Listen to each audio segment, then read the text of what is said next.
Olha, quando a gente pega os livros de crônicas para ler, é fácil pensar que é só mais um livro de história, né? Mas a verdade é que é muito mais do que isso.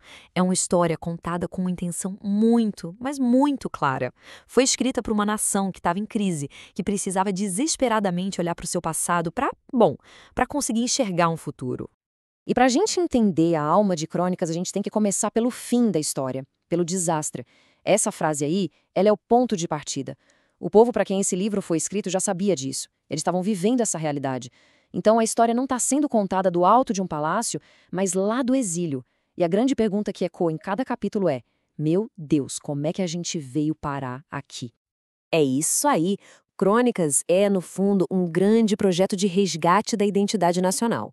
Pensa só, o livro foi escrito para um povo que tinha perdido tudo. Eles não tinham mais rei, não tinham templo, não tinham a terra deles. Eles precisavam, mais do que tudo, de respostas e, claro, de esperança. Então, o ponto-chave é esse aqui. Crônicas não é só um livro de história, sabe? É teologia contada como uma história.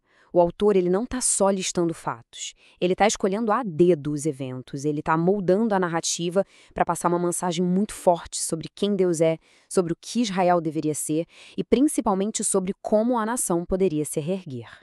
Beleza, então como é que se faz isso? Como se dá esperança para um povo que perdeu tudo? Bom, o cronista começa pintando um quadro da Era de Ouro de Israel. E aqui tem um detalhe importante, ele não fica falando dos erros, dos escândalos de Davi. Não, ele apresenta Davi como o rei ideal, sabe? O grande modelo a ser seguido. O autor foca em 4 momentos que são a espinha dorsal de tudo. Primeiro, Davi é ungido, o escolhido de Deus. Depois, ele consegue unir todo Israel. Aí, ele conquista Jerusalém, que vira a cidade de Davi. E, por fim, ele traz a Arca da Aliança para lá. Basicamente, ele é o escolhido, o unificador, o conquistador e o líder espiritual. Ele é o arquiteto da nação. Ponto final. E o grande sonho de Davi, a visão dele, segundo o livro de Crônicas, era construir uma casa permanente para Deus. E olha, mesmo não tendo sido ele a colocar a mão na massa para construir, foi ele quem sonhou com tudo, planejou, juntou todo o material e aí passou o bastão para o filho dele, Salomão, completar a obra. E a gente precisa parar um pouco para entender a escala disso. É algo impressionante. A gente está falando de 100 mil talentos de ouro. É uma quantidade absurda. E não para por aí. Soma-se a isso 1 milhão de talentos de prata. Por que esses números gigantescos? O autor está querendo deixar uma coisa bem clara aqui. Quando a liderança e o povo estão em sintonia com Deus, a prosperidade que vem é inimaginável.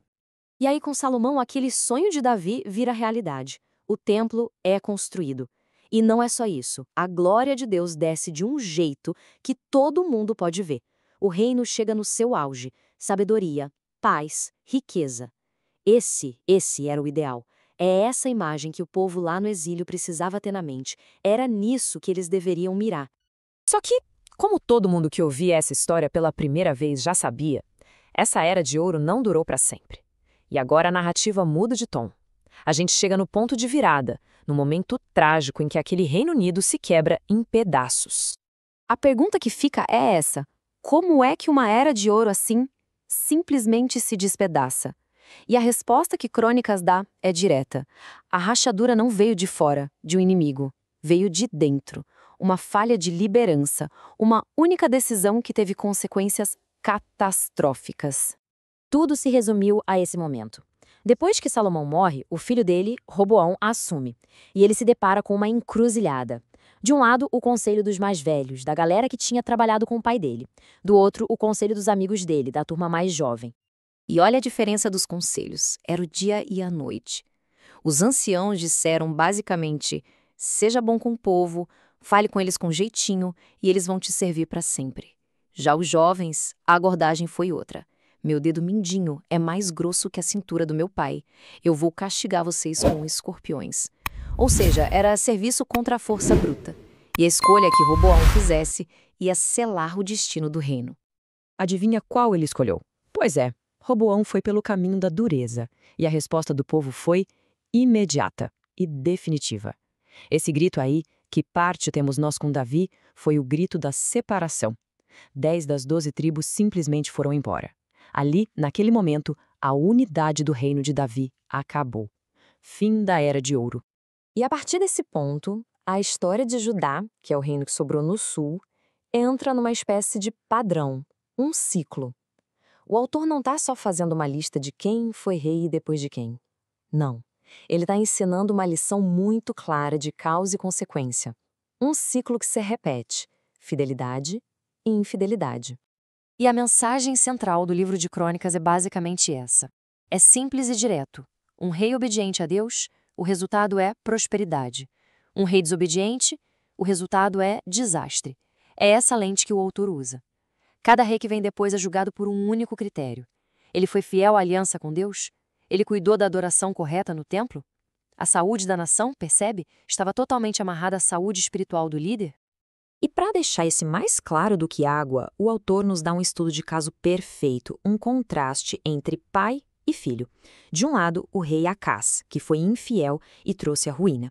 E logo depois, o filho dele, Ezequias, um rei fiel que trouxe reforma e prosperidade. Vamos olhar para o caso de Acás. O reinado dele é descrito como o fundo do poço. Ele não só tolerou a idolatria, ele mergulhou de cabeça nela. Adorou outros deuses, sacrificou os próprios filhos, espalhou altares por toda parte e o ato final, o mais simbólico de todos, ele fechou as portas do templo de Deus. O resultado? Ruína total para o país. E aí vem o filho dele, Ezequias, e faz exatamente o contrário. A primeira coisa que ele faz é reabrir e purificar o templo. Ele coloca os sacerdotes e levitas de volta no lugar, destrói os ídolos e chama a nação inteira de volta para Deus. Ele basicamente desfaz tudo que o pai dele fez de errado. E o resultado? A nação se restaura. A lição é cristalina, né? E tudo isso nos traz de volta para o ponto inicial, para o grande propósito do livro. Por que contar essa história desse jeito, com esses exemplos, para um povo que estava lá, devastado, no exílio? A resposta é simples, porque essa história não era só sobre o que tinha acontecido. Era um manual de instruções para o futuro. Sim, a história que eles viveram terminou em destruição e exílio. Todo mundo sabia disso. Mas a mensagem do livro de Crônicas não era essa. O autor queria que eles olhassem para além da tragédia e enxergassem o padrão, a receita, a fórmula para se reerguer. E o roteiro era esse. A mensagem era, primeiro, lembrem-se da glória, do ideal do reino de Davi. Segundo, coloquem a adoração a Deus no centro de tudo, de novo. Terceiro, entendam que um líder fiel é a peça-chave. E o mais importante, o exílio não é o fim do mundo. É uma consequência que, sim, pode ser revertida. No final das contas, para uma nação que não tinha mais terra, não tinha mais rei, os livros de crônicas deram uma identidade de volta. E mais, deram um caminho para seguir. Uma identidade que não se baseava mais em poder político, mas na aliança com Deus e na esperança de um novo começo. E é com essa pergunta que a gente fica. Seria Crônicas só um registro do que aconteceu? Ou seria um mapa para o futuro? O livro deixa essa lição poderosa. O jeito que a gente conta a nossa própria história não só explica o nosso presente, mas define o nosso futuro. Não é só um relato do que já foi, mas uma visão do que pode voltar a ser.